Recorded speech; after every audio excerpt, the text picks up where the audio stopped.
dear students, this is your mentor, your guide, Dr. Samita Thakur, and you are watching my channel BioWin. So dear students, let us continue with the next chapter. Today we are going to discuss about the chapter number 14, that is ecosystem. Okay, my dear students, as we know that eco is a combination of two words, eco and system. Means it is the, actually when we talk about the nature and environment, right? It is the smallest structural and functional unit, right? What is the ecosystem? Ecosystem is a place. It is a place where the living organism, living and non-living, both are living together. They are interacting with each other. That makes us environment. And the smallest part, smallest unit of the environment is called ecosystem. If we talk about the ecosystem, then today we are going to discuss about firstly we will discuss about the meaning of ecosystem, then types and components. So these three topics we are going to cover today. So dear students, let us start the meaning again. Meaning, the smallest structural and functional unit of nature or environment is called ecosystem. This statement, this definition of ecosystem, it was given by Mr. E.P. Odum. Mr. E.P. Odum, he is also known as the father of ecology. He is also known as the father of ecology. और उन्होंने ही सबसे पहले ये definition दी थी कि it is the smallest structural and functional unit of nature. उसके बाद हम बात करते हैं A.G. Tansley, again new next ecologist, जिन्होंने कहा था कि it is a symbol of structure and function of nature. यानी कि नेचर में जितना भी स्ट्रक्चर हो रहा है, प्रेजेंट है, जितने भी फंक्शंस हो रहे हैं, उसका सिंबल कौन है, उसका जो सिंबलाइजिंग यूनिट है, that is the ecosystem. So this statement was given by A.G. Tansley. A.G. Tansley ने सबसे पहले ये स्टेटमेंट दी थी. तो उसके बाद हम बात करते हैं टोटल इकोसिस्टम की, जब हम डेफिनेशन पे फोकस करते हैं, then we can conclude that total living means as we know that we are having different type of components, living and non-living in the environment, in the nature. So total living and non-living factor of the environment present in particular area. देखिए, this is very important line. They are present at a particular area. अगर आप pond की बात कर रहे हैं, lake की बात कर रहे हैं, तो वहाँ पर छोटा सा पॉन्ड जो है इट इज ऑल्सो इकोसिस्टम. एक पानी की ड्रॉप की बात करते हैं, फॉरेस्ट की बात करते हैं, एक आप खेत की बात कर रहे हो, एवरीथिंग एज अ इकोसिस्टम. तो एक इकोसिस्टम में मीन्स एक पॉन्ड में हम बात कर रहे हैं, तो एक पॉन्ड में कितने लिविंग ऑर्गेनिज्म हैं, कितने ऑर्गेनिज्म हैं, कितने बर्ड्स हैं, कितने अगर हम पॉन्ड की बात करें, कितने फिशेज हैं, कितने माइक्रोऑर्गेनिज्म, कितने जूप्लैंक्टन, कितने फाइटोप्लैंक्टन वहाँ प्रेजेंट है. तो सभी के सभी मिलके including the non living factor, यानी कि वहाँ पे वाटर है, एयर है, डिसॉल्व्ड मिनरल्स हैं, सॉइल है, सब मिलके एक इकोसिस्टम बनाते हैं. So we can conclude the statement meaning of the ecosystem है total living and non living factor of the environment present in a particular area is called ecosystem. तो सबसे पहले जो टर्म थी इकोसिस्टम थी, it was given by A.G. Tansley. A.G. Tansley ने सबसे पहले इकोसिस्टम वर्ड यूज किया था. और फादर ऑफ इकोलॉजी कौन है हमारे? E.P. Odum है. और एक और बहुत इंपॉर्टेंट कॉन्सेप्ट आता है बायोजियोकॉन्योसिस. तो बायोजियोकॉन्योसिस कंसेप्ट दिया था कार्ल मोबियस ने. So these three are the scientist which are having a prominent place in the ecosystem study, in the ecology. So I hope you all are clear with the meaning of ecosystem. It is a place, let me conclude again, it is a place where living and non-living factors they interact together at a particular place. एक ही जगह पे सारे के सारे आपस में interact कर रहे हैं, तो उसे हम बोलते हैं ecosystem. Now let us move further with the second topic of the today. We are done with the meaning. अब हम बात करते हैं types के बारे में. जब हम types के बारे में बात करते हैं, so we are having the two types of ecosystem. One is the natural ecosystem and artificial. अगर हम natural की बात करते हैं, means that is not made by us. Natural present है, naturally है. एक forest है, अगर हमने वो नहीं बनाया है, वो अपने आप बना है. So that is the natural ecosystem. अगर हम एक पॉन्ड की बात कर रहे हैं, लेक की बात कर रहे हैं, रिवर की बात कर रहे हैं, तो that is also a natural ecosystem. Specially अगर हमने उसे नहीं बनाया है, लेकिन आज के टाइम में हम आर्टिफिशियल लेक भी होती है, हम खुद बनाते हैं. उनको एक जगह पे इकट्ठा करके, पानी को इकट्ठा करके हम खुद भी क्रिएट करते हैं। तो if the ecosystem is man-made, that is called artificial, or if it is existing naturally, it is called natural ecosystem। तो natural ecosystem हमारे पास दो तरह का हो सकता है, terrestrial and aquatic। जब बात करते हैं terrestrial की, terrestrial means that is related to land, धरती, मिट्टी के ऊपर है, यानी कि कोई भी फॉरेस्ट, इसका हम एग्जांपल ले सकते हैं कि जब हम फॉरेस्ट की बात कर रहे हैं तो फॉरेस्ट क्या है, फॉरेस्ट में जमीन के ऊपर है, लैंड के ऊपर है, तो forest is an example of terrestrial ecosystem. लेकिन जब हम एक्वेटिक की बात करते हैं तो एक्वेटिक में हमारे पास कोई भी आ सकते हैं, लेक है, रिवर है, पॉन्ड है, सी है, ओशियन है, तो ये सारे क्या हैं हमारे, these are the aquatic ecosystem.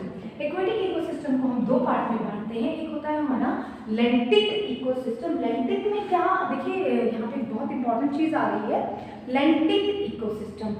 तो लैंटिक और इसके अंदर लॉटिक में दोनों में क्या डिफरेंस है कि जब हम स्टेगनेंट वाटर की बात करते हैं, रुके हुए पानी की बात करते हैं, तो that makes the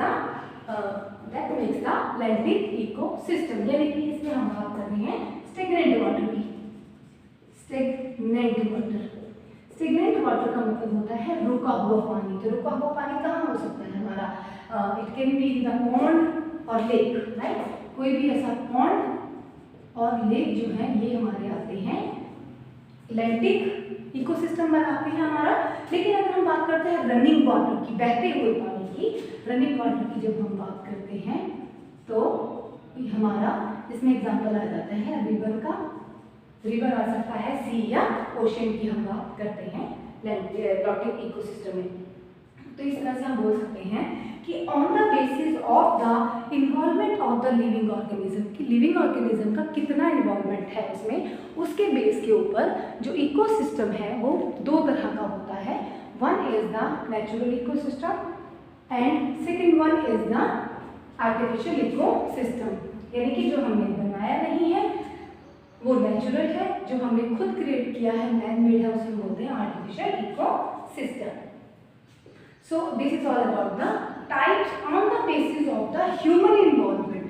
but when we talk when we keep the point in mind, that is about the size। अगर हम साइज के बेस पे बात करते हैं कि छोटा है, बड़ा है, मीडियम है, किस तरह का साइज है उसका, तो साइज के बेस पे हमारे पास 4 टाइप्स आती हैं इकोसिस्टम की, एंड दीज आर, फर्स्ट हम बात करते हैं नैनो इकोसिस्टम की।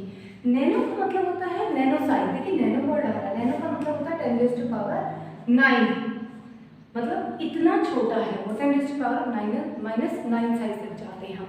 तो इसमें अगर आप बात करते हैं वाटर ड्रॉप के बारे में, तो ड्रॉप ऑफ वाटर जो है it is a kind of ecosystem that is of the nano size. अगर हम बात करते हैं माइक्रो, देखिए माइक्रो का मतलब होता है माइक्रोन या माइक्रो, बहुत ही छोटे साइज की हम बात कर रहे हैं। तो माइक्रो में हम एग्जांपल ले सकते हैं किसी पॉन्ड का। पॉन्ड क्या है, मतलब इसमें हम बोल सकते हैं पॉन्ड जो है छोटे साइज का एक तालाब है, तो it is an example of this pond is an example of micro ecosystem. अगर हम मैक्रो की बात करते हैं, मैक्रो अगर हम जनरल टर्म में इस वर्ड को यूज करते हैं तो मैक्रो का मतलब होता है बड़ा, राइट। तो मैक्रो के लिए हमारे पास एग्जांपल आ जाता है फॉरेस्ट का एग्जांपल हम इसमें ले लेते हैं। काफी बड़े साइज का है इकोसिस्टम, तो इसमें हम एग्जांपल दे सकते हैं फॉरेस्ट का। Forest is an example of macro ecosystem and when we take the example of sea and ocean, बहुत बड़े हैं, बहुत लार्ज साइज के हैं, तो उसके लिए हम वर्ड यूज करते हैं मेगा इकोसिस्टम के बारे में। ओशियन और सी, ओशियन और सी के बारे में हम बात करते हैं यहाँ पे। ओशियन और सी, ये both are the example of mega ecosystem. So अभी हमने क्या देखा कि हमने तीन टॉपिक हमारे क्लियर, 2 टॉपिक हमारे क्लियर हो गए, मीनिंग एंड टाइप्स के बारे में। अब हम बात करेंगे अपने नेक्स्ट टॉपिक के बारे में, that is the components of the ecosystem.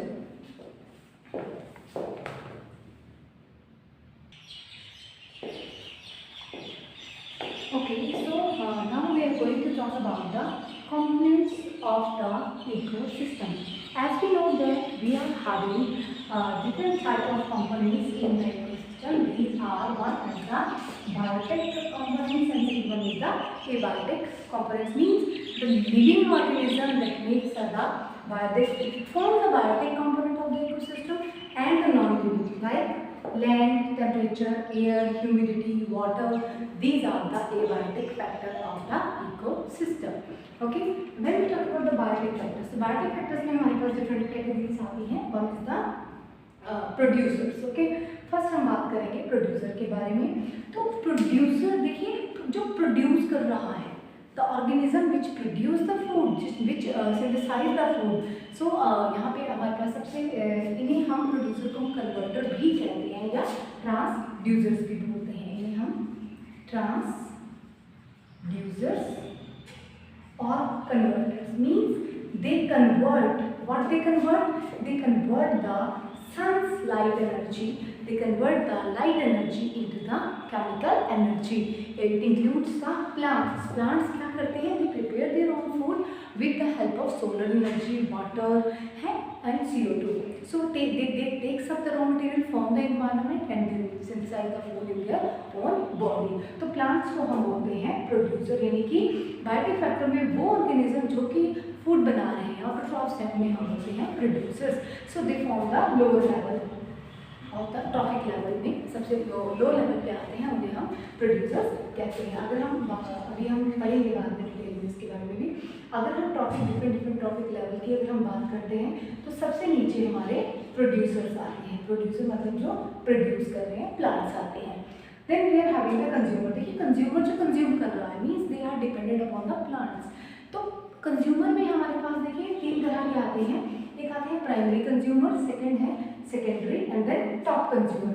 Primary consumer यानी कि जो डायरेक्टली प्लांट को खा रहा है मीन्स हर्बीवोर्स में जो गॉट है, शीप है, काऊ है, कैटल है, जो कि प्लांट्स के ऊपर डिपेंड है अपने फूड के लिए, तो उन्हें हम बोलते हैं प्राइमरी कंज्यूमर्स. उसके बाद अगर हम बात करते हैं सेकेंडरी कंज्यूमर की. सेकेंडरी कंज्यूमर वो कंज्यूमर है जो कि प्राइमरी कंज्यूमर के ऊपर डिपेंड करते हैं. जैसे कैट है, डॉग है, ये क्या करते हैं? They eat the primary consumers. And top में आ जाते हैं हमारे पास टॉप कंज्यूमर्स आते हैं हमारे जो कि मतलब सबसे ऊपर हैं और प्राइमरी और सेकेंडरी के ऊपर डिपेंड रहते हैं. तो ये जो कंज्यूमर है प्राइमरी, सेकेंडरी और टर्शरी, इन्हें हम मैक्रो कंज्यूमर भी कहते हैं. यानी कि we are having the two type of the consumer. These are macro consumer and micro consumer. Macro means बड़े साइज के ऑर्गेनिज्म है. तो यहाँ पे हम एग्जांपल ले सकते हैं लॉइन का, टाइगर का, राइट. यहाँ पे आ जाते हैं हमारे कैट, डॉग, राइट. और प्राइमरी कंज्यूमर में हमारे आ जाते हैं काऊ या कैटल. तो वो ऑर्गेनिज्म जो प्लांट्स के ऊपर डायरेक्टली डिपेंड है उन्हें बोलते हैं प्राइमरी कंज्यूमर. जो ऑर्गेनिज्म प्राइमरी के ऊपर डिपेंड है उन्हें बोलते हैं secondary consumer. And top consumer they are dependent on the secondary consumer and they together form the macro consumer of the biotic component. फिर हम बात करते हैं मैक्रो. देखिए माइक्रो मतलब नाम से क्लियर बहुत छोटे microorganisms. Yes, microorganism. तो कौन से माइक्रो ऑर्गेनिज्म हम कंसिडर करेंगे इसमें? Bacteria and fungi. तो बैक्टीरिया फंगी क्या करते हैं? हमने पढ़ा है कि they are also called the saprophytes भी हम इन्हें बोलते हैं. इन्हें हम सैप्रोफाइट्स भी बोलते हैं. क्यों बोलते हैं हमने? या सैप्रोट्रॉप्स भी बोलते हैं इन्हें हम. तो सैप्रोट्रॉप्स क्या होते हैं? सैप्रोफाइट्स क्या होते हैं? Which take their food from the dead and decaying organism. You know how they work? खुद नहीं खाते हैं, खुद अपने अंदर नहीं लेके जाते. But they do they release some enzymes. जहाँ पे जो कोई वेस्ट मटेरियल पड़ा है, कोई डेड डेब्रिस पड़ी है, तो वहाँ पे ये जो ऑर्गेनिज्म होते हैं ये अपनी बॉडी से कुछ एंजाइम को सिक्रीट करते हैं. वो एंजाइम, मान लीजिए कि हमारे पास कुछ डेड मटेरियल पड़ा हुआ है, तो इसके ऊपर क्या कर रहे हैं? बैक्टीरिया वायरस ने कोई एंजाइम सिक्रीट किया, बैक्टीरिया ने या फंगी ने, ये इन्होंने कुछ एंजाइम सिक्रीट किया. उन एंजाइम ने इस कॉम्प्लेक्स मटेरियल को ब्रेक डाउन कर दिया सिंपल में, and the energy got released, and this energy, this means further, it is used by the bacteria and fungi. So this is how they help in the ecosystem. They actually they play very important role in the ecosystem. They clean up the environment, they decay the dead organism, and they increase the soil fertility also. अगर bacteria और fungi ना हो तो हमारे environment में बहुत ज़्यादा गंदगी हो सकती है, डिग्रेडेशन नहीं होगा. So they are the source of degradation. They actually play an important role in the cleaning of the environment.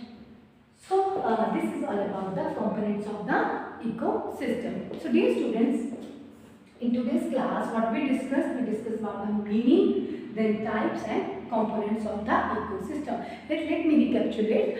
Meaning, that is a structural and functional unit of the nature, that is the ecosystem, and the father of ecology is EP, or is known as father of ecology. अगर हम बात करते हैं types की तो natural और artificial दो हमारे पास इकोसिस्टम आते हैं. अगर on the basis of size हमारे पास nano, micro, macro and mega ecosystems आते हैं. जब हम बात करते हैं कंपोनेंट्स की तो हमारे पास बायोटिक एंड एबायोटिक कंपोनेंट्स आते हैं इकोसिस्टम के. So dear student, that's all for that's all about the today's lecture, and again I'm your mentor Dr. Sumita Thakur, and if you are having any query you can leave a comment at my channel Bioin, and we can discuss further the problems. Till then, okay, have a great day, bye.